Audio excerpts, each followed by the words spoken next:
almost like sugar daddy like Loki, like serious. Yeah. Aku nak korang jujur dengan aku. Agak-agak korang dekat Singapore ni, does being good looking kasih korang a better advantage at things? For example, free drinks, better service, ataupun even more followers? So dalam interview kali ni, aku nak tanya orang, does pretty privilege exist in Singapore and who's to blame? So let's start off dengan the first question. Do you guys think that pretty privilege exists in Singapore? And apa tu pretty privilege? Let's go! I think it exists, and what I feel about it is pretty ones always get the better opportunities, I feel, and better Treatment lah. Oh yeah, At the end of the day, I think it does exist. Definitely, even though people deny it.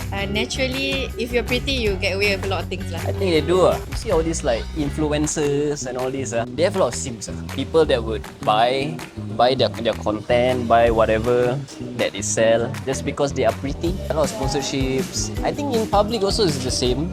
When a girl is like pretty, guys will just buy them drinks, take them out for dates and all that. But if you are ugly, then you won't get that kind of service. The prettier you are, the more opportunities you get.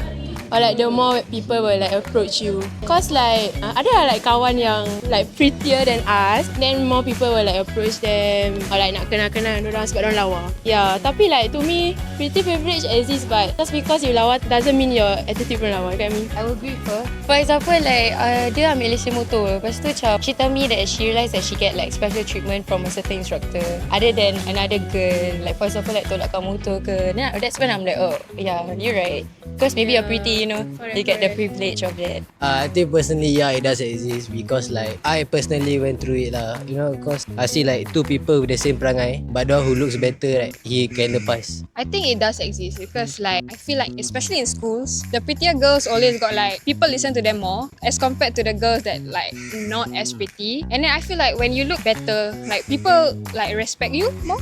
Or like they like tend to want to give their time to you as compared to someone who's not as good looking. But most importantly, when pretty privilege happen, who's to blame? The man or the woman? Jom. Probably society is just to blame because attractiveness is based on societal standards. So like whatever like society deems to be attractive would be to blame lah. I mean, if girls were to use their looks to make use of guys, I think like is the guys at fault ah. Like you look at the girl pretty, then you want to listen, then like you do anything for her, then cool. Like I think that's a woman using their privilege in the right way. And then if for girls, I think if you're pretty, you're pretty. But then I know that some pretty girls also get hate because they just because of their looks. Just because they're pretty, then other people like don't like them. I think the guy is to blame sebab banyak lelaki gatal. I think it depends cause some of the women dorang like tahu dorang lawa and that they have this privilege, then they use it for their own advantage. But also again like it depends on what advantage. Like if you use it to like benefit yourself, then sometimes also it's not their fault because they don't realise that they have this privilege, and then it's just the people who macam select sebab dorang ni lawa. I think it's the same lah. Like it depends on the person. Maybe some girls are not aware about it, then the guys yang do it, but some girls are aware and just like use their privilege on that. So it's vice versa, depend on the situation, I guess. For me, I would say it's the man lah, because I feel like most men's weakness is a pretty girl. If they see a pretty girl, they tend to like simp a bit. Don't know why. So it's kind of the guy's fault lah. You know, if they can control a bit tahan a bit that would be good That's their weakness Oh, I think this position wants to be blamed. I mean, rezeki dia cantik. And I think it's natural. Like even for me, if I see a pretty girl, I will suka. Because kita memang manusia suka benda cantik kan. So no one's at blame. Rezeki dia cantik. Dan kalau kita pandang cantik, kita nak treat dia nicely. It doesn't really matter, I feel. But I feel it's not a man and woman thing. It's just naturally as human, we are bound to pretty things lah.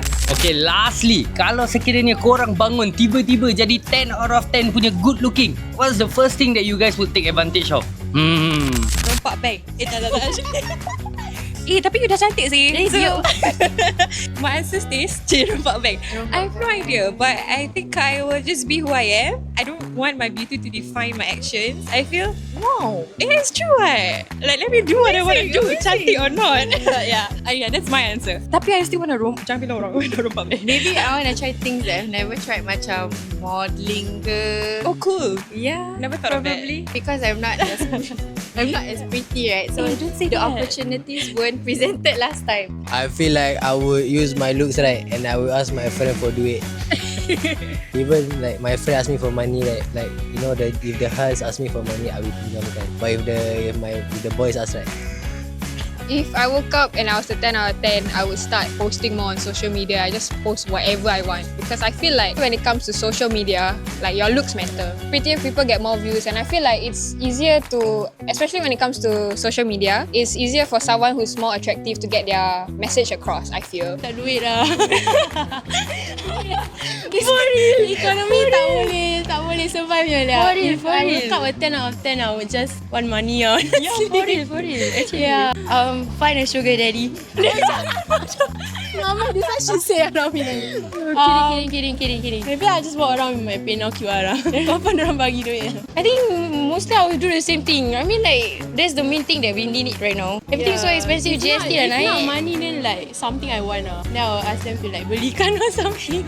Am I gonna get cancelled? Almost like sugar daddy, like Loki, like serious. Yeah, but minus the haram-haram stuff. Yeah, for real. Yeah, if I'm born a pretty girl, right, wake up as a pretty girl, shit, I'll try to have everything for free, yeah. I'll go out of my house, right, see my neighbor, hi, would you like to take me out for lunch, for breakfast and dinner? Then go to the next guy, hi, you want to pay for my Grab? To this, to that. Everything for free. Alright guys, so now we know pretty privilege is real or not, depends on who you actually ask. Some say it's confidence, some say it's manipulation, while others call it life's just not fair. But for you guys at home, let us know in the comments. Are you guys team pretty privilege is real, or are you guys team everyone the same? Let us know, and I'll see you guys in the next video. But before that, pretty or not, this is something that you guys might want to get. Ciao! Still using public Wi-Fi without protection? You're risking your data every time. With Tourist VPN, your connection is encrypted, your location stays hidden, and the best part, it's 100% free to use. No strings attached. And also, don't forget to use our promo code AKPTourist100 to enjoy 1 month free premium access, only for the first 100 signups. So, what are you waiting for? Smart spending, secure browsing, download Tourist VPN today.